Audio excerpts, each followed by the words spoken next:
What's up, guys? ArtistVersion1 here, and welcome back to another edition of Stories No One Asked for the podcast. If you guys don't know by now, I wrote a book a few years ago, and instead of writing a follow-up, I said, fuck it, I'll turn it into a podcast. And the original idea of this podcast was to bring on guests and have them tell their stories. The first two episodes were solo. My first original guest, I don't even talk to anymore. And then Jax has been so busy. So I went from a big chested girl to a hot Lebanese chick down to my guest tonight, that being Nick. What's up, everybody? Nick, as you guys know, may or may not know, he is also my co-host on the Three-Way Dance Wrestling podcast, which we are taking the week off this week. But we're still doing this one because I had some time. So for those of you who don't know, we're gonna get the Nick story here because Nick has a pretty good story to tell you here, a story that you didn't ask for. But I figured we'd give you guys a brief because we talked about this on the Three-Way Dance Wrestling podcast, but obviously most of the audience listening to this don't listen to the wrestling one. Right. So but believe it or not, it is wrestling related, so sit back for a minute. But me and Nick, we used to play fantasy wrestling. Me, Nick, and Shelby, who's also on the podcast, but he's not on this one tonight. Although I thought about it for a second. I was like, shit, Shelby should be here too, because he is kind of part of the story, but yeah. You know, eventually you start clicking up with people in there and everything. And eventually, like, I think our group was like huge, man. We had like 10 people in our group for a while. Then it finally just whittled down to me, you, Shelby, Alex, sometimes Theo, but then Theo kind of drifted out of it. Then it just became us four. And then that's pretty much what it was. Every now and then we kind of let somebody in the group be like, hey, you want to join us on Skype? You know, like, hey, come on in. Come on, Aaron. Come talk to us on Skype and shit. But it was pretty much us four. We were the fucking metaphor before there was a metaphor. I do actually like that gimmick, though. I will say that gimmick is actually pretty fun. So like, yeah, it was pretty much us four clicking around, and like, and even in the game wise that we play, we kind of changed our combination every now and then. I know it started out as me and Alex as a team, then it kind of drifted to Alex and Shelby. Then I think it was like you three at one time, wasn't it? I think at one time it didn't. I don't know that it lasted very long. Yeah, I think it was all three of you. Then at one time it was me, Nick, and Alex. Or no, me, you and Alex. Yeah, because it was JBL. Yeah. So, and then after the game just ended, we all just kind of fucking, you know, we'd get on Skype every now and then and bullshit, you know, fucking fuck around, joke, laugh, talk about wrestling, all this shit. But then that thing we call life just all kind of got in the way, you know. I think Nick was in a relationship at the time. Shelby was doing, I don't know, I think he was still in school for his heating thing. Nick was doing, or Shelby was doing Alex. Alex was doing his fucking thing, and I went off to go have the kid and everything. It wasn't till I moved back here is when we finally just said, fuck, let's get on a call. And we said, fuck yeah, we all got on a call, and we all started chatting again, but then eventually just fell by the wayside and eventually whittled down to a group chat. And long story short, it was probably a story for another day, but, you know, me and Alex had some differences. And, you know, I wouldn't say I ousted Alex from the group. I just kind of, in a way, I separated myself from him, and he separated himself from me. Let's put it like that. We didn't see eye to eye on something. Let's just put it like that. And it looked like it was gonna, you know, we're gonna start seeing eye to eye again, but no, it didn't. So then eventually it just became me, Nick, and Shelby. And every now and then I think there was a time where like me and Nick would like get on Skype and play Scrabble for like, it was like a good 2 months we did that. That was in shit. That would have been 2016. It would have been the latter portion of 2016. I think that was. Yeah, because there was a while. Because like I think that was like right before the falling out with Alex. Because that's why we were doing it. We were training to beat fucking Alex. Yeah, I think so. Yeah. You know, that's why we get on and play Scrabble. So, because for those of you who don't know, Alex was like a fucking hardcore Scrabble player. So that was something else we used to do. We'd get on Skype. Then we'd go to Facebook Scrabble, and we'd all play fucking Scrabble, and Alex would just smoke us every fucking time. So it just got to the point where, like, one of us are going to beat him one day. Shelby eventually just said fuck it, because the final scores are usually like 200 Alex, 150 me, 112 Nick, and then like 9 for Shelby. So Shelby just said fuck it, I don't care anymore. So then it became like 3-way games, and then finally me and Nick were just like, why don't we just play each other for a while? Then we'll be able to beat him. And I finally fucking beat him. You know? Yeah. So maybe that's why he really got pissed. Maybe that's why he just came up with the shit that he said. Who knows? So, but then this is where Nick is going to probably take over here. Nick had something come up where we me and Shelby thought we were gonna lose Nick for a while there. It was kind of sketchy there. The short story of it is that Nick was essentially run over by a vehicle. So that's the story we're going to tell you, or he's going to tell you. I'm not going to tell you shit. I'll probably jump in every now and then. So this is what Stories No One Asked For is about. It's about Nick's story and shit like that. So like I said, I'll probably jump in here and there. But this is a story that you didn't ask for. This is a story about how Nick was run over by a vehicle. So Nick, take it away. All right. So in this story that no one asked for, yes, indeed, it's about how I was run over by a vehicle. We could essentially call this one There Can Only Be One, as incidentally, it was a white Toyota Highlander I got hit by. Yeah, you tend to not forget that. Yeah, you're telling me. Well, why don't you tell me about not forgetting? Why don't you tell me about cars that hit me? I was once hit by 6 cars and not a scratch on me. Okay, sorry. It was number 7 that it took it right down. But so anyway, and the day started off it was like any other day. Incidentally, it was 5 years ago. Day? So what was the original plan that day? You were heading out to go somewhere, and then bam, it happened. So what were you doing that day? Well, so actually earlier in the day, I had been, as part of my schooling at the time, I was working at a high school, and I got finished work for the day. And go home. It was still only like 3 p.m. So I was like, I might take a nap. I don't have any real homework I have to do yet. I think I had something due Friday, maybe Thursday. I don't know.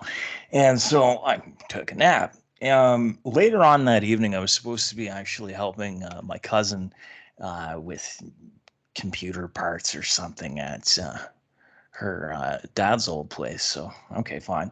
But so while I'm taking this nap, I get a phone call from a friend of mine. Like, oh, hey, I know you're probably busy or probably doing something. Sorry to bother you. Long story short, just needed help. So I was like, all right, fine. I can fit you in, but I'll do this, but then I have to get home so I can go help my cousin out. So, all right, fine.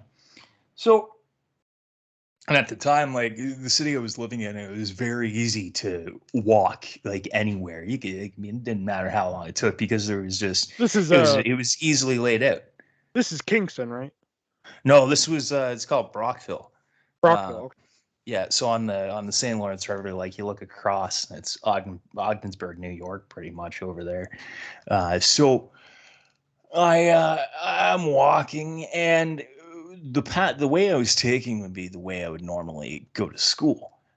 So I walked down the one street to make a turn, and where the school was, there was a pathway through the school, through the college yards. So you could walk up by the residences, and you walk by the front door. You cut through the parking lots. There's a little bridge across a creek, and then you just walk up this path to the street. So and it cuts off time. So normally I would have taken this path. This time I didn't take the path. I just kept right on going. I turned left instead of turning right. I just kept going. So I get to... So what possessed you not to take this path today? I don't know, because it would have definitely saved time that I could have afforded to save, because given that I was kind of on a tight schedule at that point because I had fit something else into what I was already doing. So, yeah. And so I get to this corner, realizing I had skipped the path, and I thought, whatever. So I keep going, and I get up to the crosswalk. So there's a 3-way intersection. And this is, you cross a train track. So there's like a three-way intersection, and the way it is, like there's coming from one, like, so how do I, it's like a T Oh, layout. okay. So Yeah. there's like, that's the way it's laid out. It's like a T, three-way stop. So I'm at this crosswalk, I guess. And I had hit the button. And I look over and I see that there's this white truck and whatever, taking notice of my surroundings, just looking around. Yeah. Well, and so the little dude comes up on the traffic thing, like the light, and I'm like, all right, time to go. Yeah. So I It's okay start to walk, walking. guy. You know. And it's okay to walk. Like, your path is clear. Go ahead. So I'm thinking, all right, great. So I start walking, and next thing I know, I'm like, I just feel like this truck, and I'm like, and here's this white Highlander, and I'm thinking, not just, and so I kind of like spin around, so I'm like kind of facing the driver. I'm knocking on the hood. I'm like, come on, man, stop. Well, then next thing I know, I rolled a couple times and I'm pinned underneath the thing. Like, my sweater's caught. I can hardly move. Like, I'm awake. Yeah. And I'm thinking, what the hell just happened? Like, how did I end up on the ground? Like, I lift up my hand and So I wait, see let's pause there. So like, did it like hit you, stop, and then keep going, or was it like a full on? So the way I remember was hit, stop, and then he mistook the gas. He mistook the brake for the gas. So he hit the gas instead of hitting the brake. Oh shit. Oh yeah. Oh shit is right. So, Yeah. and that's what, and that was the like, that's what basically the driver said to the cop. And so, like, but anyway, like, before I get to that, so I'm like laying like on the pavement. I've got my arms out in front of me, like I'm got my hands on the pavement. I turn on my left hand, I got a stone lodged into like the top of my palm, like, so it's like just before my pinky finger. I'm like, that's not good. I mean, I'm not really, and then it starts to hit me like, there's some shit wrong here. So I start yelling like, someone help, someone call, like 911, please. Like, so somebody gets down next to me and they're like, oh, like, here's a blanket, like, keep your head up so like you don't put your head down, you don't want to pass out. Did you pass out? Did you So hit wait, your head? a random person who probably saw this unfortunately saw this accident happen, just Right. had a blanket on them. They happen to have a blanket in their vehicle. Oh, Because, okay. like, so it's stopped traffic at this point because cars coming from either, Well, yeah. like, each way. So it stopped traffic. They put this blanket down. First responders show up. Now I think you're gonna mention this later, but like at this particular crosswalk, like you had a crosswalk, but like didn't you say something like, because this is like a conversation between me and you that we had, but like didn't you say Right. that there was no like stoplight for this guy or something? Oh no. So no. So what it was that um he had he was waiting for his, like, his green light, basically. So, like, Mhm. the way that it's set up is like, you get the pedestrian thing lights, pedestrian goes. The light up here, like the go light's gonna come on.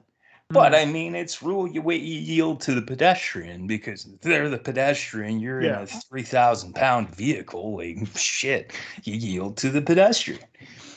Well, so I got this. She's firing all these questions off after giving me the blanket. I'm like, lady, look, just call for help, please. Like, I appreciate the blanket. I can't really comprehend what else you're talking about.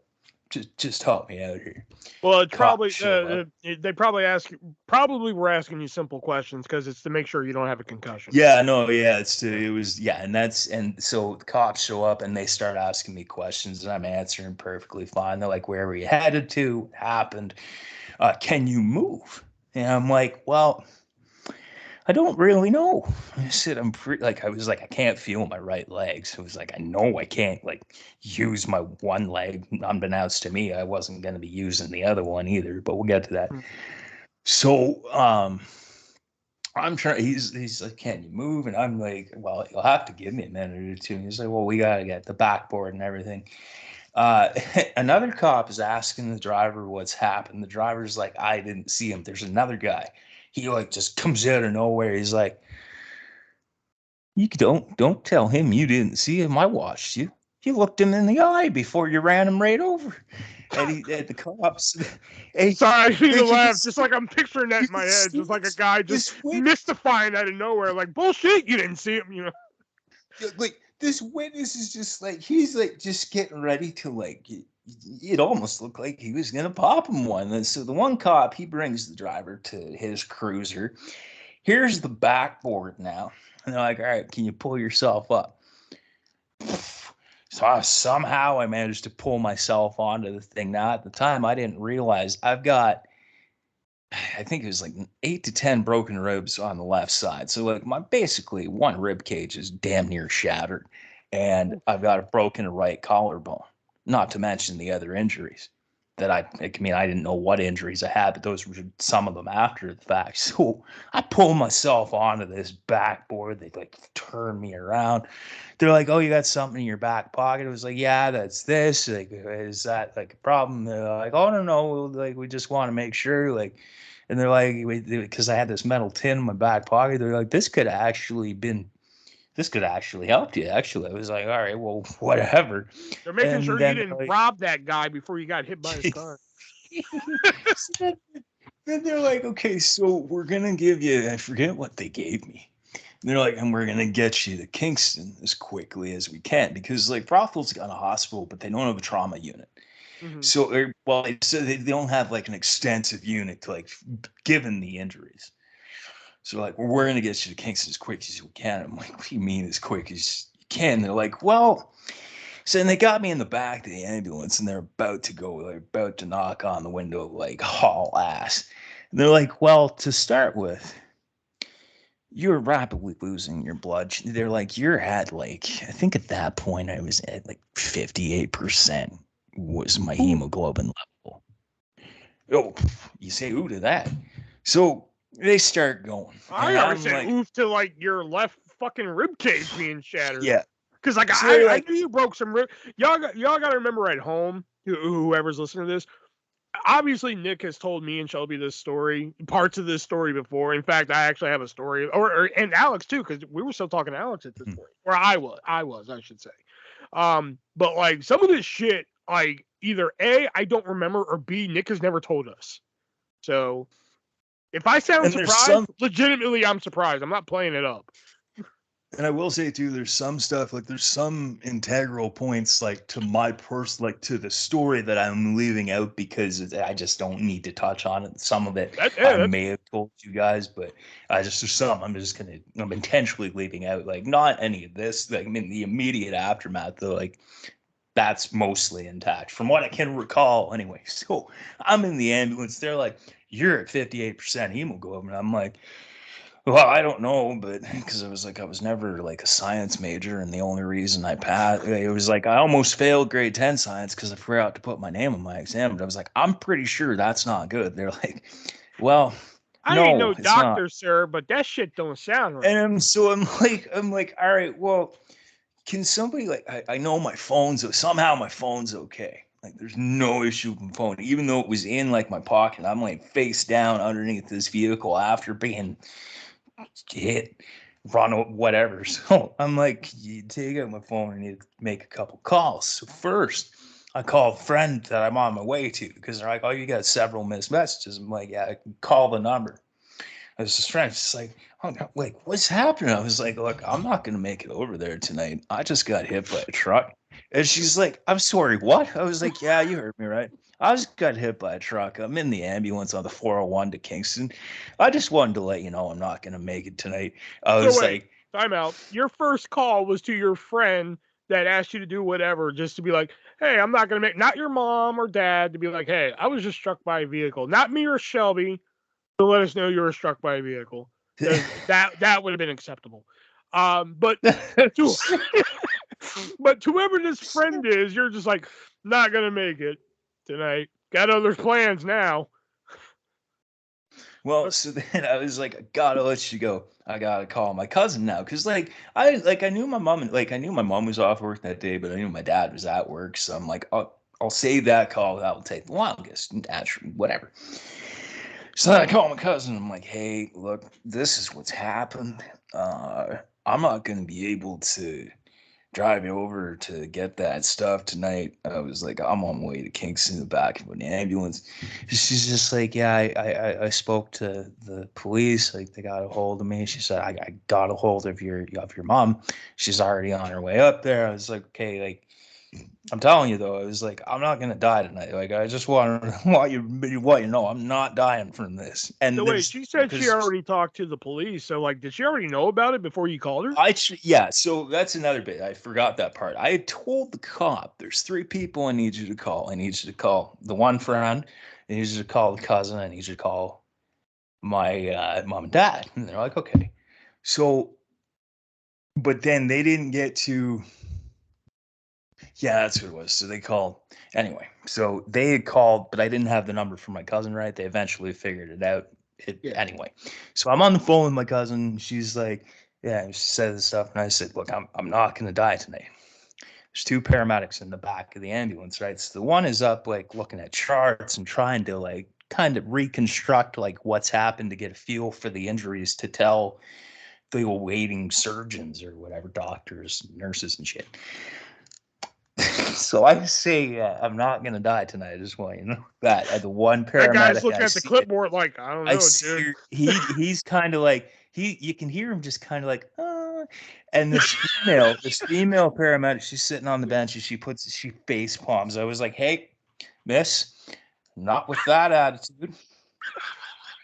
No, I'm sorry. Like, I'm serious. That's what I said. My cousin's Because you gotta understand that. Because like I'm painting the picture in my head, so like I'm picturing. That's why I'm laughing. Just so I'm not making fun of Nick by any. I'm not making fun of Nick by any stretch of the imagination, but like I'm painting this picture in my head, and it's just like I picture Nick like I ain't dying tonight, and that guy's just looking at the chart like I don't know, dude. He's just like, and here's the face palm, and I'm just like, miss, not with that attitude. My cousin, she's just like, I'm trying not to laugh, like just try and stay awake, like whatever. And just FYI, I've made worse jokes about this situation on the 3-Way Dance Wrestling podcast, and just keep that in mind. And so now, I call, and like I'm starting to kind of like now I'm starting the shock's wearing off, right? And so they've given me this kind of like anti-anxiety med, like to keep me like basically level. But the shock's wearing off, right? And I'm just like, are we almost there? Because like I'm in some pain here, and they're like, oh yeah, we're almost there. So like, yet to where they park the ambulance, right? So they've got like an alleyway, and then like where they like wheel up the stretchers and stuff. So they take you right into the like trauma or whatever they call it. So they get me out of there. They're like basically like carrying me because like I guess I'm this fragile at this point, unbeknownst to me. So next thing I remember, they're carrying me through the doorway. Next thing I remember, I wake up and like I'm awake, but I'm not, because I'm not like all I'm seeing is this tunnel of kinetic blue sand or blue kinetic sand, like that, like spongy sand you get. So it's just this tunnel. And I'm like, the hell is going on? I was like, I'm thinking to myself, I'm like, well, I mean, I don't know, but I'm pretty sure I might be dead. Because like this isn't what I should be seeing. And it's just all blue, right? And there's this like little peak at the end of this, like whatever I'm looking at. It's coming more and more into focus. I was like, that's it. That's gotta be it. So next thing I know, there's all these doctors. There's like, I don't know how many doctors are in there. And they're like, oh, you're awake. Just so, I'm Dr. So-and-so. I'm part of this department. We're cleaning up your road rash. You got road rash everywhere on your face. You got road rash on your legs. You got road rash on your arms. She's like, you got a little hole in your hand there, and we've got that cleaned out. We're going to wrap that up. And she says, you might actually require plastic surgery on your hand. We don't know yet. I'm like, what the fuck is happening? Next one comes up. I'm Dr. Now wait, do you not remember these doctors' names, or do you just not want to name them? I don't really remember. I remember. Oh, I okay. think one. I was about to say, if you don't want to name them, man. Let them know who saved your fucking life. There was like a doctor. There was like a Dr. Sharma, I think, in there. I think there was 2 Dr. Sharmas. There was a Dr. Sharma, and then I was in 3 hospitals total, but this is in Kingston. So whoever this doctor was, whether it be Sharma, or I think there was maybe a Martinez, There might have been like a Phillips. I mean, I don't remember exactly like the immediate doctors and nurses and whatever. So they're like, I'm chief of this department, and you have, and I have a resident with me, and they've found that you have, a broken right collarbone. You had your right hip was dislocated. That I We've remember. we've got that back in place. She says, now we'll have to do some X-rays. Well, and then I go out again because I'm on like I don't know how many different like they had me on morphine, fentanyl. I forget what the other one. I think there was another one. It was like another minor one. I don't know. So I don't know what the hell it is, but that sounds like a hell of a cocktail. Oh, dude, I go out of it again. And like this time when I go out, all I can think of is the song "Hurricane" by Bob Dylan. That's all I can think of for whatever reason. Why that? I don't know. I couldn't tell you because the song I was listening to when I got hit was Super Trooper by ABBA. So, I mean, I would have thought it'd be that, but I mean, it's Bob Dylan. So I wake up, I'm singing Hurricane by Bob Dylan. There's another doctor that's trying to tell me something else. One of the nurses is like, "You're saying that's Hurricane by Bob. I wish I had my phone. I could get this on video. This guy, we're trying to save his life, and we could get it on video. You could go viral." And I'm like, I don't really care about that, but whatever stuff you're giving me, can you give me some more of that? Because that was pretty good. They're like, "Oh, I'm sorry. We that was fentanyl. We have given you the max level that we can, that it won't be dangerous." And I'm like, "Oh shit, okay." I was like, "Well, what else have you been giving me?" And they're like, "Well, we have been giving you morphine, but we need to switch to stronger." They're like, "I don't know. We should give you any more morphine." I'm like, "Okay, well, figure it out then." So then I don't know. Later on that, like, I mean, I must have fallen asleep because the next thing I remember, I'm in recovery. And I wake up, my mom's sitting next to the bed. I was like, "Oh, Mom, like, what's going on?" And she like runs down what they know at this point. And I'm like, "Oh man, that's awful." I was like, "But I gotta get out of here." She's like, "What do you mean?" I was like, "I got school tomorrow."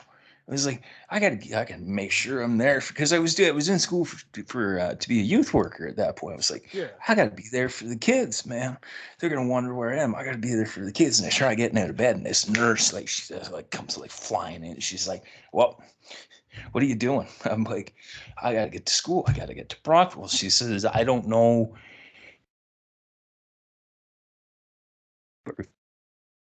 Hold the on, you're breaking severity of up your there. injuries." And by this point, it's Hold on, you broke up there. She came in and was like, "Hey, what are you doing there?" Nurse busts in. "What are you doing?" Like, I was like, I gotta get to school. Like, she says, if you want to walk again, you don't have to go anywhere. I was like, "Oh, whoa, wait, hold on." She's like, "Well, okay, so she says, "We don't know for certain, but she says, your pelvis is in bad shape." And she said, and this is what I remember. I mean, it could be something different, but what I remember, your pelvis is in bad shape. Cut out the shit that you're going to get out of bed. Lay down. If I see this again, we're going to have to strap you down." Because she said, "You move very much in the next like little bit, it could be even worse." It was like, "Oh, okay." So essentially, like, if you move again, I'm gonna whoop your ass. Basically, yeah. So now her name was Sandy. Actually, I do remember that. Her name was Sandy. She was from I think she was from like the Panhandle area of Alabama. Oh wow. Somehow ended up in Kingston, Ontario. Now, I mean, shit. All right. So I think it was because she said she was close to Florida in the Panhandle area. I was like, I used to take calls from there. Anyway, so the next day, so this is the night of September 11th. September 12th, I don't remember anything. Like, I couldn't tell you what happened that day. I remember they had taken me in for. So wait. This part I didn't remember. You were hit by a car on September 11th. Yes. Irony. Oh, I should have mentioned that. Okay. It was September 11th when I was hit by this car. Irony. Yeah. So September 12th is completely lost. September 13th was the day that they operated on my pelvis. So like at this point, like I'm starting to understand what's going on and just how much issue. They're really, I've got my arm in a sling. I've got what they call a Zimmer splint on my right leg because my right knee was ripped open right to the bone. Luckily, there was no tendon or ligament damage. There's just a lot of gravel and shit in there. So I had to have 8 stitches on that knee. I had to have 4 stitches on my left knee. My pelvis. So they tell me, So the like, big question I have is why I jump in here. When do you tell me and Shelby what the hell happened? This is where it gets interesting because I'm not exactly certain on that. Oh, okay. Because so it was September 13th that they said, okay, so here's what's gone on. You've got 4 breaks between your pelvis and what they call the sacrum, which is the little disc at the bottom of your spine that connects like your pelvis and stuff. They're like, you got 4 breaks. So here's what we're going to do. We're going to go in through your they basically explain, we're going to go in through your left hip. We're going to put some pins in there. So it's gonna hold it all together. And I'm like, shit, all right, cool. Whatever you gotta do. Like as long as I'm gonna be good to go, like I don't care how long recovery takes to do it up. So they're like, okay, we're gonna take you into the operating theater, and it's like this. Like I've never been in one of those. I just know what they look like on TV, and I'll be damned, they kind of look like they did on TV. There's like the great big like overhead white lights, and they all got like all the gear on, and there's all the monitors, and you look up, and they even had a small little gallery up there. I was like, I'll be damned. There wasn't very many. There was like maybe 3 people up there. I'm like, oh shit. They're like, oh, you seem like you're getting acquainted with the place. You won't really know it. I'm like, yeah, but I just wanted to see if it was like what's on TV. Like, this seems like pretty much it. And they're like, okay, so here's what's gonna happen. They're like, this is there was a Dr. Harrison, a Dr. Yaw, and for whatever reason, the only name now I remember was Jake. I don't remember his last name. He was another doctor. I don't remember what his name was. To him because they He had did my he had sewn up my one knee and like put the splint on it. He'll come up again shortly. So they're like, here's what we're gonna do. We're gonna give you this little mask here, and they show me it. They're like, we're gonna get you fastened into that. And then they said, we're gonna show you the 3 fingers. And then they're like showing me this as they're doing it, right? Me not thinking it's demonstration. They're like, so we're going to do the countdown, the 2, the 1, and then we're going to snap our fingers. You're going to be out. And next thing you know, you'll be back in intensive care. And I'm like,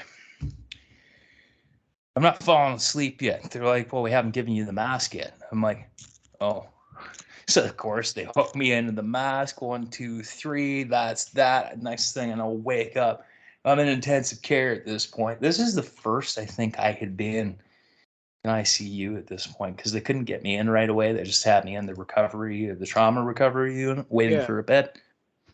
I was going to wake up and looking around. I'm all like groggy and shit. And then the nurse comes in. She says, "Oh, you're awake." I said, "Yeah. Like, what's I have like something to eat, or like, can you bring me something?" They're like, "Yeah, we'll bring it. We'll bring you the meal, like yada yada yada." And they go over a bunch of things.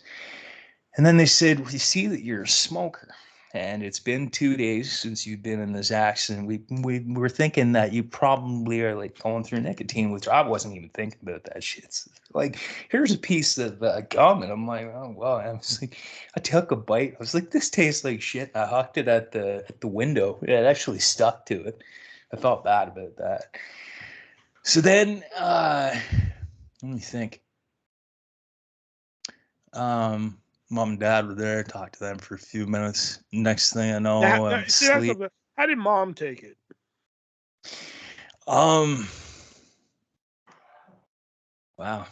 Was mom like, oh my God, I'm going to lose my baby boy? Or it's hard to say. Or were they like, especially, or were they like Batman and Robin, where they're like, we're going to get fucking justice?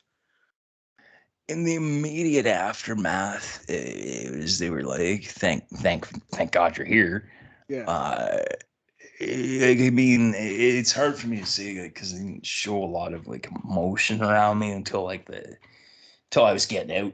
Impossible at this point. I mean, they did and they didn't. It's hard to say. That stuff I've kind of like pushed to the back of everything because I'm like, I don't because there's certain points that I'm just like I said in the group chat, like there's certain things that I'm gonna stay away from, like I said at the start. But anyway, so I guess now, the next day, I think it was either the next day. Yeah, it was probably the next day. Get up, and nurses are like, there's two nurses that I remember this day, and I think these days are in order at this point. So this would have been the 14th. It was Friday.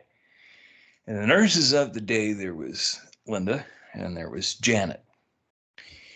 And they both were tenured nurses. They were both older. And they were both very, very stern in their approach. Like, you got like this, and this. You got like by the book, but trying to humanize the book at the same time. So they're trying to show compassion and empathy and stuff. And like I got one of those gowns that isn't so comfortable. And the one Linda, one of the first things she said, she's okay. See, that gown's pretty uncomfortable. So she's like, you got the blue ones. Those aren't good. Basically, they're shit. She says, or there's the green ones. The green ones, they're the good ones. So she says, I'll tell you what. If I get a chance, I'll sneak out and I'll go down and I'll get you a bunch of them. So that when you get another room on the orthopedic ward, you'll have all these green gowns. You'll be all set. I'm like, that's amazing. Thank you. She's like, ring your bell if you need anything. Here's your morning meds. I'm like, oh, there's a lot of meds there. Whatever. And then I get, so shift change comes. And so Linda was like working like, I don't know if it was 2 to 2 or if it was 2 to 10 or whatever the shift was. There's just another nurse, Janet comes in. And she is just, I don't know if somebody shit in her cornflakes that day or if she just was run down or tired, whatever the deal was. She was like not good. She comes in and she's like, okay, so we're going to have physio come in. They're going to try and get you to move, like, so we can get you moving around a little bit. We might be able to, like, we're hoping we can get you on your side for a few minutes. Like, we're going to take it easy. All right, fine, whatever. So the physio people come in. They try and move. I'm like, I'm in too much pain. Put me down. They put me down. I was like, you guys got to go. I'm not ready for this yet. Janet started freaking flipping shit. Like, I'm going to go look at your chart. Keep in mind, my chart isn't just your standard folder for this case. It's a fucking binder. book. It's a textbook. It's a fucking binder. And like, I caught a glimpse of this thing, and it's like thick. I'm like, that's like a full semester of high school thick, man. Like, holy shit. Like, that's my folder. And so Linda, at this point, she comes back, and I guess she had been at the desk, like, doing her reports or anything before she leaves for the day. So she comes back. Janet, what's going on? He won't let physio touch him. And his chart's a fucking binder. And I'm like, oh, shit. As Linda says, you know something? I'm going to call in the backup for the day. You go home. You obviously shouldn't be here today. She's like, but she said, I don't care what you have. Go home. You can't treat people like that. She peeks in. She's like, it might be a little bit before I can get you those green gowns. Obviously, this situation puts a bump in that. I'm like, oh, what? Okay. She did bring me the green gowns. So then, like, the next couple days, so this is the weekend at this point. I think that was when I was moved into my own, like, kind of room, but it was shared with, like, another person. And that's when, like, the majority of visits and things started. Actually, before that. So I'm in ICU. My uncle comes to visit. And so as I'm kind of alert and kind of just like taking in the fact that I've had all these surgeries and like how basically fucked up I am. And I'm like, I'm just kind of groggy and talking to my uncle. And then a new nurse for the day comes in. Says, hi, I'm so-and-so. I'll be your nurse tonight. And this actually started a trend with all nurses or doctors. This was my introduction. Hi, I'm Nick. I got hit by a car. Please excuse me if I can't shake your hand. And they're like, That's what you're concerned about? So like, and like, so while my uncle's in there, like there's this nurse and a personal support worker comes in, and I'll say that they were both kind of attractive. I wasn't trying to like say, I wasn't trying to mean anything by, hi, I'm Nick, I got hit by a car. Just what else do I say at this point? I mean, they're just the nurse. They might not have looked at my chart yet. I don't know what's going on. So like this happens, like there's like 3 or 4 of them come in, and I do the same thing. And my uncle is just like, and this became a thing too. He's like, huh, you get hit by a car and now you're slick, Nick. And I'm like, okay. So and it didn't matter. It was physio, nurses, doctors. Like, I mean, they come in, they'd be like, I'm doctor, whatever. If I hadn't met them, hi, I'm Nick. I got hit by a car. They just kind of look at me every time. It's kind of, whoa. Well, I mean, that is a story now that, like, if fucking, you know, if that doesn't get you pussy in a bar, come on. I was run over by a car and fucking lived. Use it to get a little bit of tit. Exactly. And then they see that you're fine, and they're like, oh. No, this was years ago, but I'm saying the car rammed me. I wasn't hit by a car. I was run over by it. Straight up, like, you want to see the x-ray of my pelvis? Here's 3 pins. That's my pelvis. See that? That means maybe you can't be on top. Now, I remember a story here. Actually involves me, Alex, and fucking Shelby. Like, I think around this time you're in the hospital still, because you're in the hospital for a while. 34, no, it was 30. It was September 11th to October 16th across 3 hospitals, 1 in Kingston, 2 in Brockville. Yeah. But like, I remember one night saying, like, Nick, call us. Like, we're trying to plan a call, and you're just like, I don't know about that. And I was like, come on, it'd be fun. I don't know who said it. I think it was Alex, to be fair. They're like, no, Will's gonna say something and really freak out the doctor and everything. I was like, what? I'm gonna say something like bitch titties or something? And they're just like, what the hell does bitch titties mean? I was like, I don't know. That's up to them to decide. We'll figure it out. And we're just like, no, we're not gonna do a call. That'd be okay. I think I vaguely remember that, and I vaguely remember just being like, because I kept writing this fucking in the group chat. I kept writing this this scenario between like the nurse and like the nurse thinking like, what the hell does bitch titties mean? I walked by Nick's room and it was bitch titties. What the hell does that mean? Just kept going with it. Just kept running with it for a while, you know. Yeah. So let me think here. Where was I at? Next, so I mean, I've got my own room by this point. I'm playing up the whole slick Nick thing. I mean, during the week especially, it was nurses that were around my age. There was a couple male nurses. And actually, did you pull the slick Nick thing on them? Like, hey. Yeah, I did actually.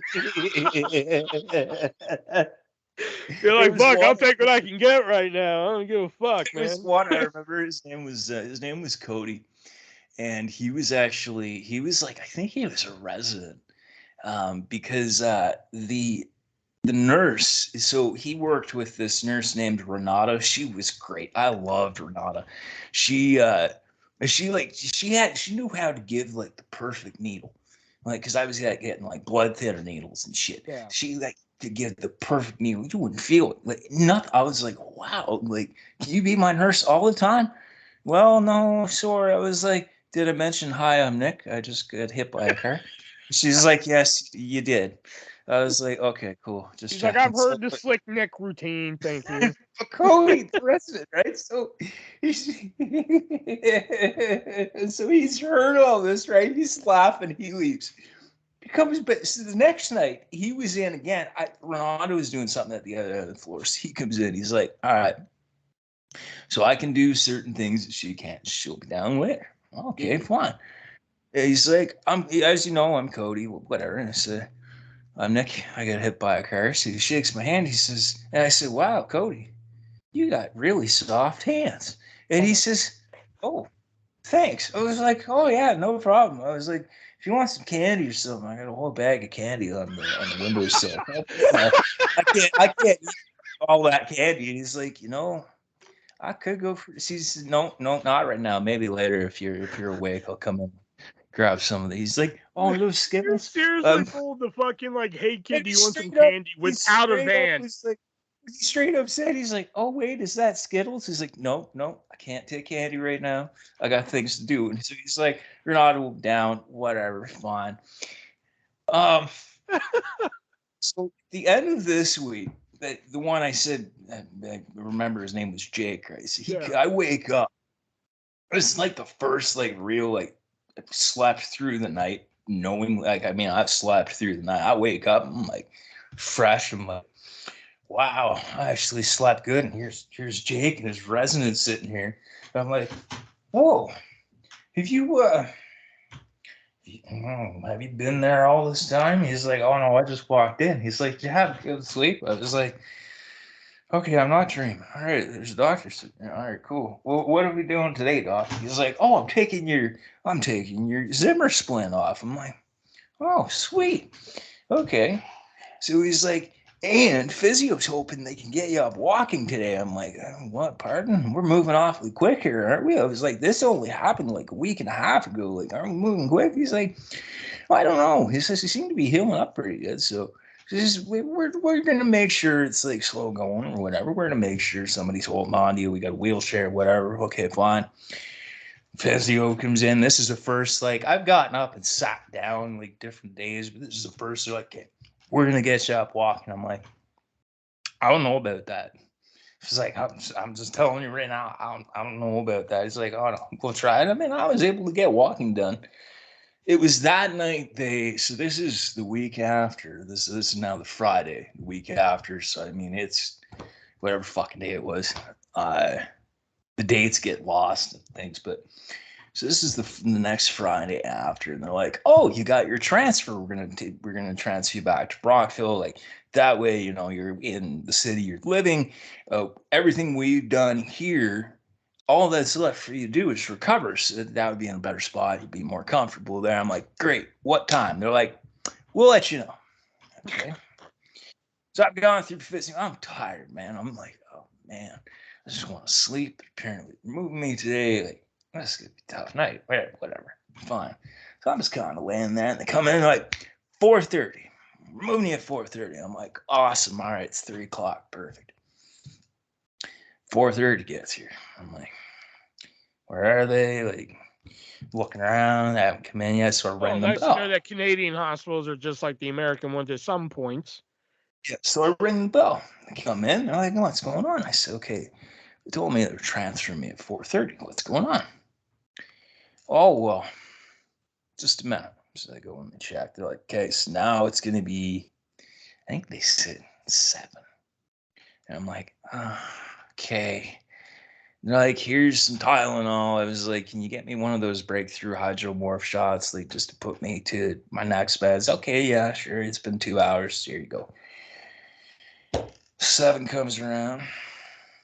And they're like, so it's going to be 8:30. I'm like, why is that? Well, they're like, well, there's tornado warnings from here to Ottawa, so we got to like kind of make sure everything's good, everything's kosher, like everything's good to go. I'm like, tornado. I just want to get to where I'm going. Like, can we just figure this out, please? So They're like, 8:30. would you prefer if we put you in the back of an SUV? Now, at this time, so I said to them, I said, okay, well, we're past meds. You know, yeah, I was like, we're past meds. Like, when do I get my meds? They're like, you'll get your meds in Brockville. Okay, great. So 8:30 comes around. They get me onto the stretcher. They're like, we're all set. We'll get you over there. Okay, great. We had 20 minutes outside Kingston. Now, doing the speed limit, like to get from Kingston to Brockville, you're looking at 45 minutes to an hour doing the speed limit. Like, I mean, and at this point, because I'm not like in fragile critical condition, like, you know, I mean, I'm recovering. They can go like like typical speed. Like all the weather warnings had passed over that area, so we get not even 15 minutes out of Kingston. Keep in mind, I've already been told to be moved 3 times. This is the third time. We had like 15 minutes outside Kingston. One paramedic gets the thing on the radio. Shh. Brockville has no power. Repeat, Brockville has no power. Shh. What do you mean no power? Shh. General Hospital, no power.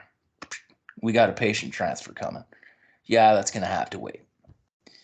I was like, so you mean to tell me we gotta turn around now? They're like, we're so sorry. I was like, can you give me any meds? They didn't give you meds? I said, no. They said, broccoli. What happened? Oh shit, they said. Well, no, we can't give you anything. And they're like, we don't even have Tylenol left in here. We've had a long day. I'm like, oh, shit. So I get back to Kingston. At this point, they've already sent the discharge and all the med stuff over to Brockville. So I get wheeled back to the room, and they're like, oh, so you haven't had meds yet. Let me see if we can get them. They try and get them. They find out that it's all been transferred. So they can't actually go and get my meds for the night. I'm like, you're telling me there's no power in Brockville. I have to stay here with no meds? I was like, you might have to put me in a room where there's nobody else because I'm going to be screaming real shortly. Like, this is like, my pain levels are starting to rise here. Like, come on, you buddy, and you take me on a bumpy ride already. Like, come on, figure this out. Well, I guess the the chief for the floor or whatever, they made the call just to go ahead and do it. Because I mean, I'd been in there almost 2 weeks at this point. They're like, yeah, get this man some like medication, and then they gave me Ativan on top of all my other meds. I got hydromorph, and there's all this other shit. And then they're like, and because you've had a hell of a day, and we don't know what time you'll be going to Brockville, we're gonna give you some of this. It's called Ativan. He said, it's gonna make you sleep. I'm thinking, oh, whatever, man. I was like, can you just let me finish this food first? They're like, yeah, eat, and then you can take that. So I finish eating, take the pills. And like my dad and my brother are like up there with me at this point. Mom was there too at this point. And so I start to fade. But as I'm fading, for whatever reason, I start talking like Jim Ross. I'm like, why do I feel like there's a Skittles ad about to come here? No, it's like, oh God, King, he's fallen. He's almost out of it. He's drifted away, King. And it would just be like, oh, fruity delicious. Feel like as I'm waking, fruity delicious. They kept going. Just this echelon of JR sayings that because I'm all like hopped up on whatever at this point, I fall asleep. 1:30 in the morning. Nurses come in with a stretcher. They're like, we're going to get you to Brockville now. I'm like, okay, cool. And they stand me up on the stretcher, like Hannibal Lecter style. And as I'm like raising, I'm like, Clarice. And then they're just like, oh no. They're like, that's it, you're like, fucking out of here. They're like, what did you have? I was like, Ativan, man. And I fell back to sleep. I wake up now. I'm in Brockville. And like from here, like the best I can say, like it's more moments from here. Like I can't give specific time. Like I'm just kind of go into like a few side stories now because that's like once I got to that hospital, that was the general. I waited another 3 days and I was sent to a third hospital. There's 2 hospitals in Brockville at the time. One was like hospice care, like full on care. Like we're gonna look after you. Like anything you need, we got covered. Like all this shit, whatever. So. Well, I was in like Brockville General, like all like buddies show up, like they're like bringing me like food. And actually, it was on this Saturday, so this is the first time in Brockville. And Alex, like we had all been messaging, like we had the group chat, but all 3 of you were messaging me separate. Yeah. So like I can remember messaging you. I was like, oh man, I'm on antidepressants, and you sent me something along the lines of, "Welcome to the You're Fucked in the Head Club."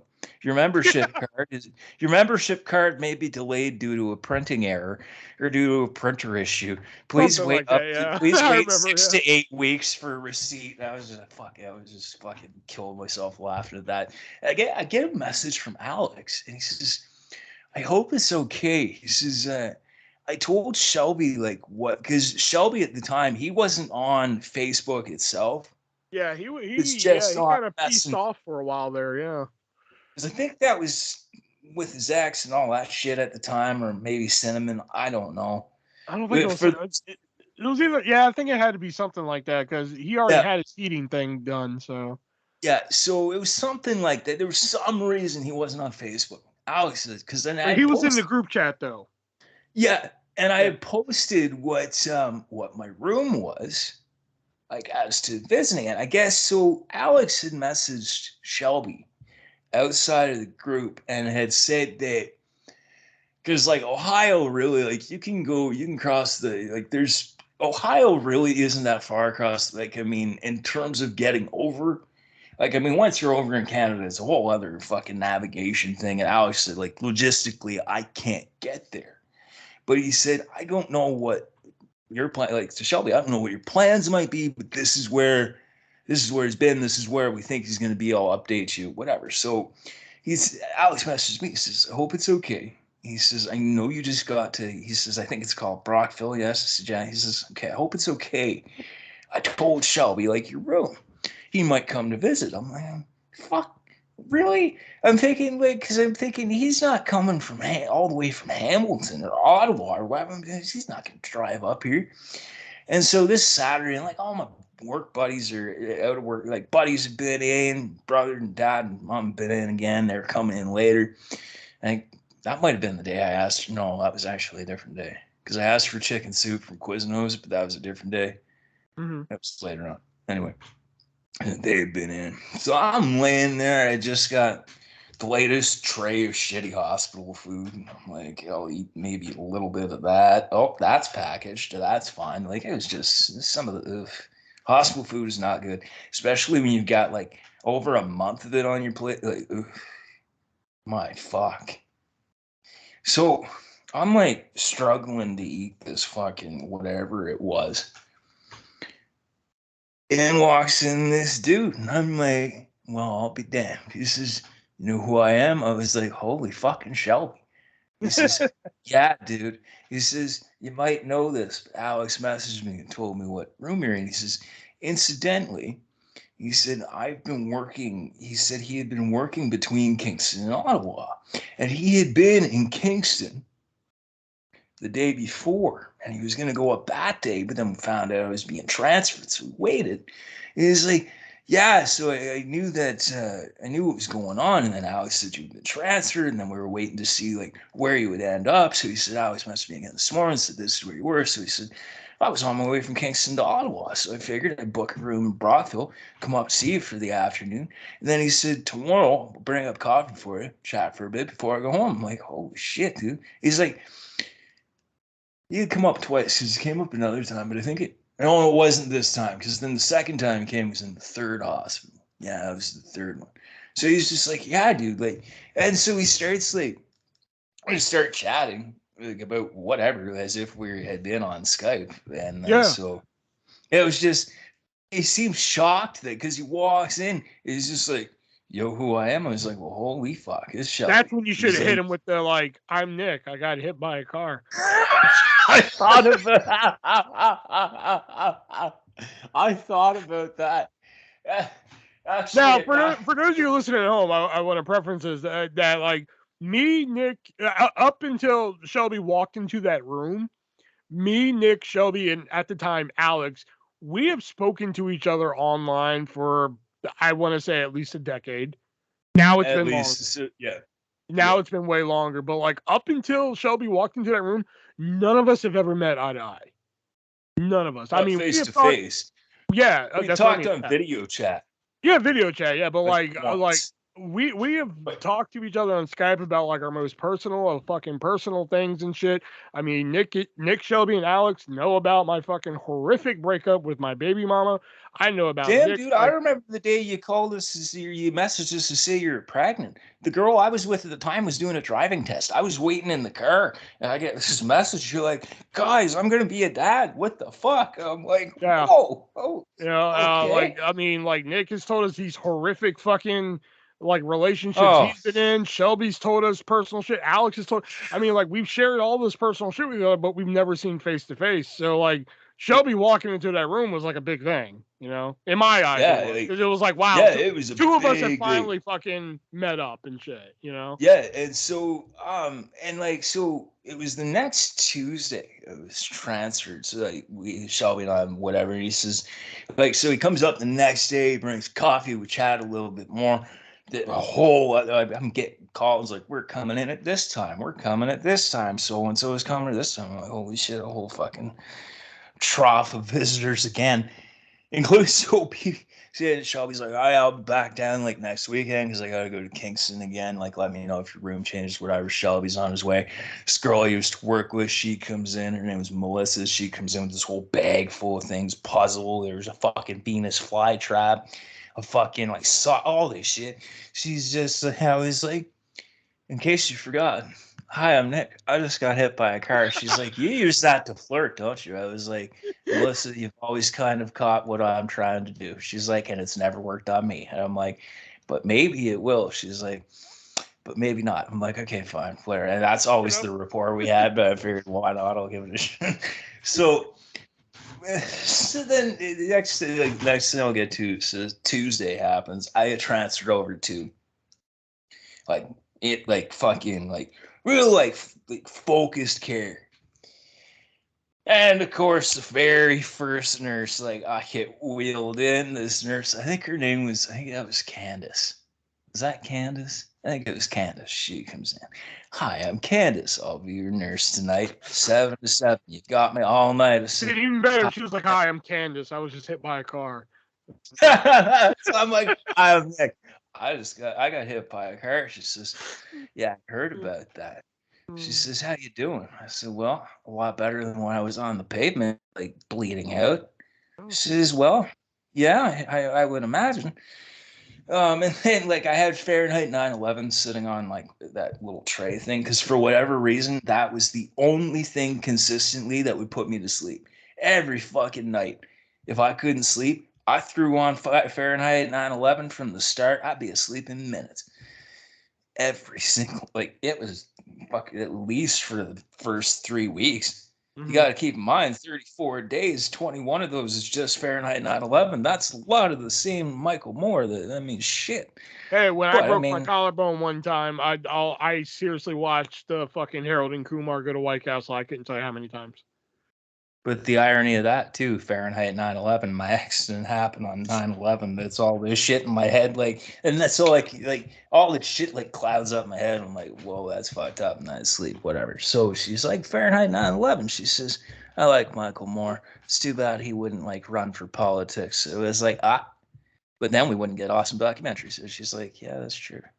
She says, all right, we're gonna get along well. I was like, okay, cool, Candace. All right, can I go to sleep now or get something to eat? Whatever. And I had more people show up. Next thing I have written down here, let me think. There's this one, her name was Erica. She was actually training to be a night nurse. And Eleanor was the head nurse this night. And you know the song Eleanor G, I Think You're Swell? Oh. And you really do me well. You're my pride and joy, etc. It's by the Turtles. It's a song from the 60s. She's like, hi, my name's Eleanor. I was like, Eleanor G, I think you're swell. Hi, my name is Nick. I got hit by a car.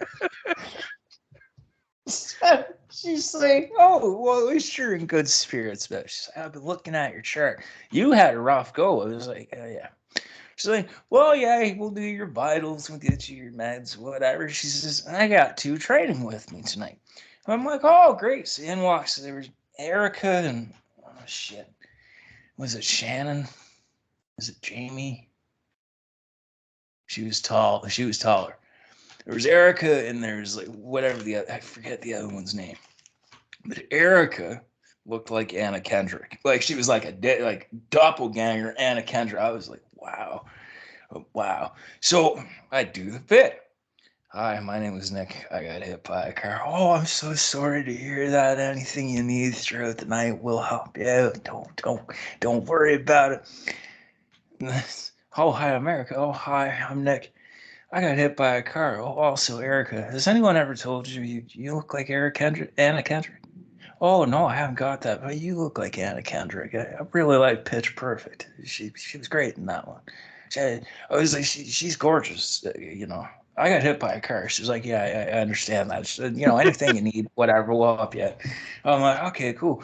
Obviously, this bit isn't working. It says, no, the other one wasn't Shannon because there was a blonde that was Shannon.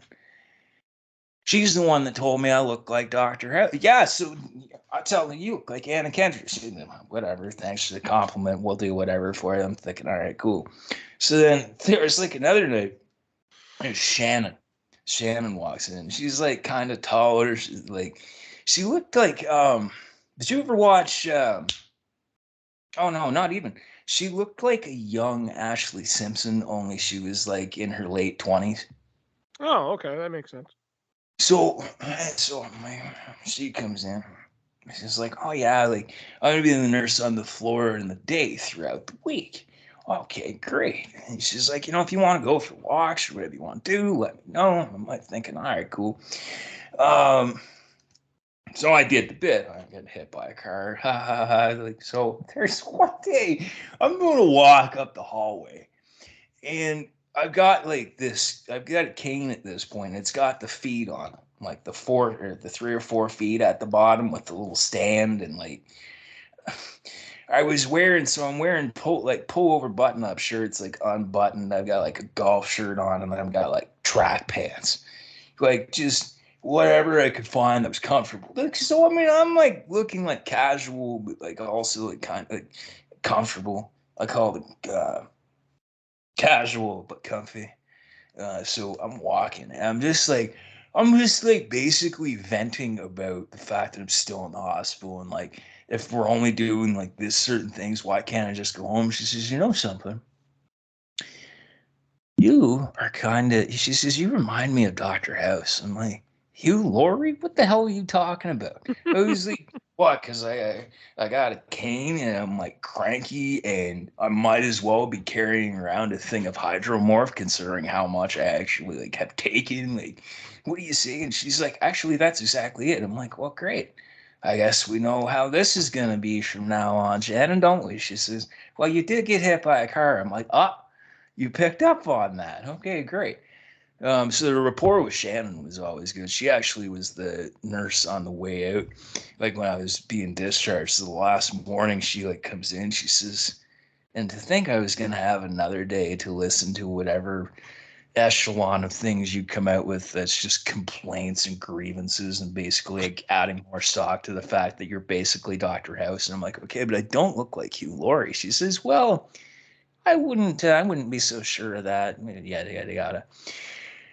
Final bit that I wanted to put in this, like, I mean, because there's only so much I can say about being hit by a car that you actually don't want to hear. Because I mean, you didn't ask for it, right? So, but and this is all like actually, there's two things. So this last one is this another kind of nurse situation. I think she was a personal support worker, and I knew she was my age because I had heard tale of this one. Her name's Jocelyn. I had heard tale of Jocelyn, how like guys I knew that went to high school with her like, oh, she was like the girl next door, man. That was the girl everybody wanted to date, but nobody could. She always said no, all this shit, like whatever. Cool, whatever, fine. So Jocelyn comes in the one night. Hi, I'm Jocelyn. I'm a personal support worker for the night. She says, and I also have control of the snack cart. So if you want cookies or ice cream or like cheese or whatever you want, like I can bring it to you. Hi, I'm Nick. I got hit by and she said, oh yeah, I was wondering, like, because you're kind of younger. Like, most people in here are older. You're like younger. You're like my age. I was like, yeah, I'm 29. She's like, I'm 28. I'm like, oh, hey, well, we're getting off to a good foot here. I was like, I know we just met, but you are a PSW. Can you help me get to the bathroom? Oh, sure, no problem. So she like comes over, make sure I get out of bed. She like stays on the right side. I've got my cane. I struggle my way to the bathroom. She opens up the door, and it's one of those like even though there's like a spring, you do kind of have to push it shut. Like it's kind of like not like it's just gonna kick like slam. So I get into the bathroom. I set the cane on the rail. I'm going to take down my pants, and she's standing in the doorway, not saying a word, standing in the doorway. And just I said, staring at your junk. Just. but I look over and her eyes are like focused down. I'm like, look, I just needed help to the bathroom. I don't need help going to the bathroom. Oh, well, I'll just be right outside the door then. It's like I can ring the buzzer. Like, I mean, the button's right there. I'll just be right outside. Okay, whatever, fine. So I shuts the door, do my business. I wash my hands. I hobble over, hit the bell. She opens right there. Opens the door. I'm like, okay. And she's like, oh Even yeah, we'll weirder, get she you was back. listening to you pee. We'll get you back to bed, whatever. Well, I'll be damned. She was married. Oh. So she leaves. I messaged a friend. I was like, Jocelyn came up tonight. She started staring at my junk. I told her I didn't need help. She like waited outside the bathroom. I get a screenshot. It's just like, sorry, dude. She's married. I'm like, oh, it's the way she was acting. Damn. I was about to say, okay. she was having vanilla at home. She was looking for a little bit of chocolate. You know what I mean? So Now, oh, sorry. Go ahead. No, go ahead. So the final bit. This is probably like the biggest highlight of many, what you could call highlights, I guess. Flirting with nurses and basic having fun in the hospital. I made balloon animals with rubber gloves one night because I was all hopped up. But this final bit, I wouldn't expect and anything. it blends wrestling in here. So while I was in the hospital, Mick Foley was doing a tour across cities in Ontario. He had been in Kingston while I was there. I had no idea until like 2 days before. And I'm, man, damn, I'm going to miss Mick Foley. Then I get a message. He's going to be in Brockville too. And I'm like, dude, I'm in the hospital. Like, how the fuck am I going to make it to see Mick Foley? Well, like, you know, it's in a couple weeks. I think this was like, I think it was October 6th. Yeah, I think it was October 6th because it was like 10 days before yeah. So it was a Sunday. And so I'm, of course, I'm in the third hospital location at this point, and I'd found out about it. And I had a buddy that was close with the organizer of the event. And saying, obviously, his name is Josh. He obviously knew how much I wanted to go. So he said to me, he says, okay, well, ask if you can get because you can get like passes to go out for the day or whatever, as long as somebody signs that they'll look after you, they'll bring you back for meds, whatever. So, and he says, ask if you can get a pass to leave that day. Okay, well, give it a shot, I guess. So I asked, and he said, well, we'll have to ask the doctor, the presiding doctor, to make sure they're okay with it. So they sign off. Okay, fine. Doctor signs it off.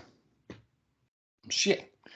So here I am. I've been in this car accident. I've been hit by a fucking car. Now I get to go meet Mick Foley while I'm out on day pass. I've still got this cane. I've got my arm in a sling. I've got my left hand wrapped up because it's still like healing. I didn't need plastic surgery in my hand, by the way. So I got this cane. I got like these bandages everywhere. My arm's in a sling. He was at a comic book store. So go to the comic book store. And I had ordered like a copy of the Hardcore Diaries from Amazon to keep me busy. Just so happened it was printed upside down and backwards. So I've got this upside down backwards copy of the Hardcore Diaries. Like the cover is upside down. And then you have to flip it over and turn it so that you can read it. And it's all the pages are in order and everything. There's somebody fucked up in the manufacturing of it. So I'm in there. Foley walks in from the back door because it's at this comic book store. So he comes in the back door. Everybody's coming the front door. And I get so by this point, most of the city, like wrestling nerds, know what's happened to me because we all knew each other. So all the city wrestling nerds are in there and it's like, holy crap, so good to see you. As if they let you out for the day. You must be doing well. It's like, I'm just here to meet Mick Foley and go back to my bed, man. Like, you know, like they're like, oh yeah, no, we'll get you up there first. And I'm like, no. You guys are here before me. No. We'll get you up there first. You go up there first. So Meg's putting out fucking, he's got Mr. Sockos, he's got the Cactus Jack wanted shirts, he's got 8x10s, he's got the that'll put butts in seats belt as like his show off piece. I'm like, holy shit! I get up to the table. Before he says, all right, so how you doing today? You know, what's your name? I'm McFoley, as you know, pretty much how you would think McFoley would be. I'm Nick. And so I got hit by a car. I was like, hi, Mr. Foley. My name is Nick. I'm a really big fan. I said, please excuse the fact that like I kind of can't use my arm because I'm like like trying to shake his hand. I was like, as you can see, my arm's in a sling. I've got this thing bandaged. I've got a cane. It was like, I'm actually here on a day pass from the local hospital. I was hit by a car a couple weeks ago. And he stops and he looks at me. And here's Mick Foley. He's got like this, like, he didn't have the long hair, but it was still like bushy up top. He's got the beard. He's got this tie-dyed shirt, like fucking, like had the swirl on it. He's got the track pants with the white stripes. I'm like, holy fuck, there's like missing teeth. He's got like one ear missing. And he looks at me. He says, just a minute. And he looks out past me to everybody else in there. He says, is anyone else here on a day pass from the hospital?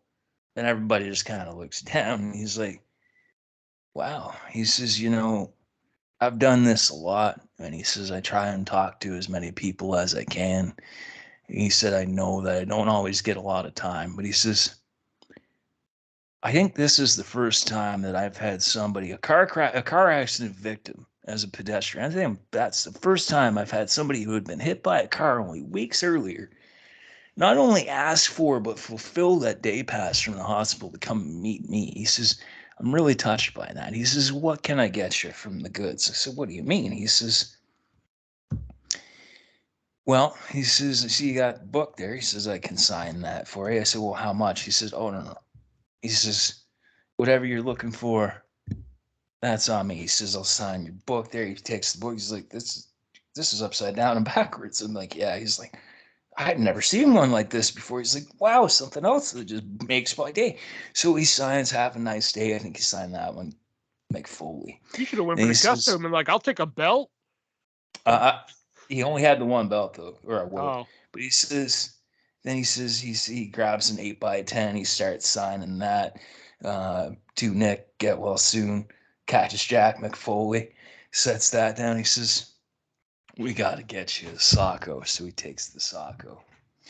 And it was just like the standard, like the eyes, the mouth, the eyebrows. That's it. Yeah. He takes his red pen. He draws the blood drop. He signs Cactus Jack. He hands it over. He says, you want a picture too, right? I was like, damn right I want a picture. I was like, should we do it with our Saccos? He said, oh yeah, we'll do it with our Saccos. So like, there's the picture, and we got the Saccos, and he's got the belt. I actually asked him, I said, is that that'll put butts in seats belt? He's like, that damn Shivani. Yes, it is. I was like, oh, wow. He's like, I'd let you put it on your shoulder, but he said, oh, obviously you can't put it on that one. He said, these things are pretty heavy. And he's like, you got to hold that cane. So he said, how about I'll hold the belt? It was just, man, like, yeah, that like kind of made the whole thing. Like, just put the top on. If he's going to treat me this way, I'll get run over by a car every week. Well, actually, like it actually reminded me of one more thing. A buddy of mine, like he had been my roommate in college. He came to visit me quite a few times, but in Kingston, one of the times he came up, as he was coming in, a friend of mine was leaving, and she was like, "Damn!" And like, "Wow, damn!" So she's leaving, and he's like, "What the fuck?" And then another one comes in. And it's like, she comes in, Jess. So Jess comes in. Buddy Devin's just like, "What?" And so she like is talking for a bit. She's like, oh, like I'll let you have your visit. I'll like be back, like whatever. Here's my number, blah blah blah. I said, Jess, did I tell you my name's Nick and I got hit by a car? She said, yes, you did, and I'm sure you'll do it by text too. I was like, oh, sorry. So she leaves.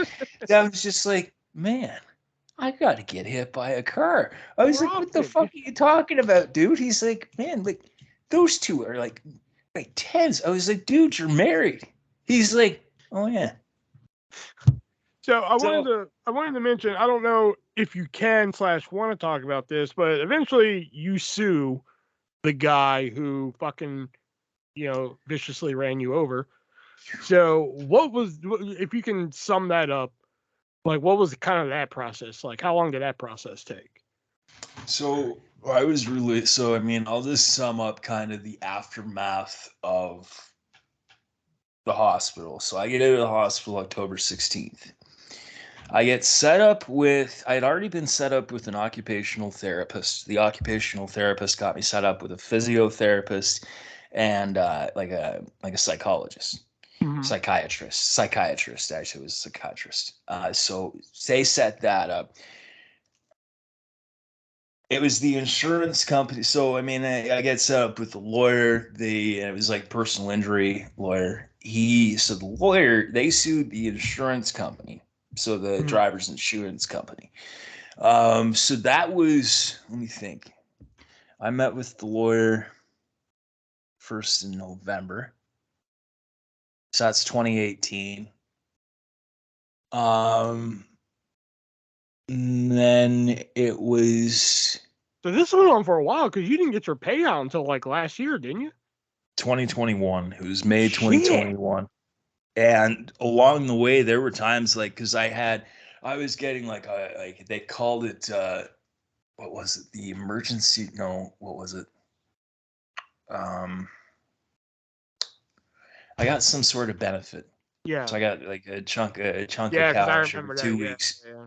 and they cut me off, and so we had a whole rigmarole with that a couple times actually. So you actually sued the Um, insurance company, not the actual dude? yeah, Oh, okay. because This whole time I thought it was the dude who ran you over.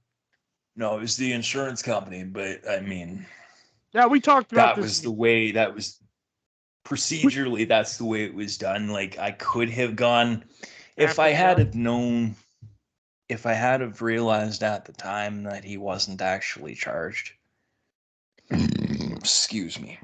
With anything, like with any sort of traffic tickets or anything like that. Mm. Like they said he would be. If Now I had we have talked about realized this that, in I the would have. we talked about this in the But group chat before, so I'm going to bring it up again here. But for those of you who listen at home, this is an actual fucking thing. I actually did research on this. But in Canada, in a court of law of Canada, if you apologize to somebody for doing something like running somebody over, probably not murder, obviously, but maybe running somebody over, if you sincerely apologize to them in court and the judge seems it acceptable, you can be released from that if both parties agree. So if this guy stood up to you in court and was just like, "Hey, I don't know, hey, I'm very sorry, I ran you over in my car, eh?" Would you have accepted that apology, or would you tell him to go fuck himself? I would have told him to go fuck himself. Yeah, fair enough. Even though that statement could get me in trouble with the court, I would have told him that I was very stern. I was very direct with my lawyer, and this was in 2021. Mhm. And he said, "Look, I spoke with defense counsel. This is where they're at." I said, "Well, this is where I'm at." And I said, "If they're not going to do that with this condition, guess what? We're going to court. I don't give a shit about a pandemic. We're going to court, and I'll do it as long as I have to." Okay. And didn't you Well, and then do I like got some back. kind of protesting on that corner to get them a light or a stop sign or something like that? No. I could have swore you said you did something like that. Okay, maybe I'm thinking something else then. Okay, could have swore you did. Yeah, no. I didn't. I mean, there were different things I thought about, but I didn't do them just because, like, as time went on, and then COVID happened. So, I had all like recovery stuff like postponed because of shutdown. So, like, I had Yeah. time where didn't have physio and I didn't have, like, I was doing psych calls. I was doing calls with a psychiatrist on the phone during COVID. Mm. So I'd be sitting in my living room just chilling. He'd be like, "All right," so like run through everything. I'm like, "This is weird, man." Like, but it was what I had to do.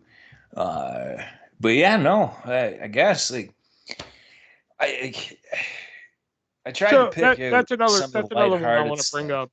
So obviously you just mentioned that you talked to a psychiatrist.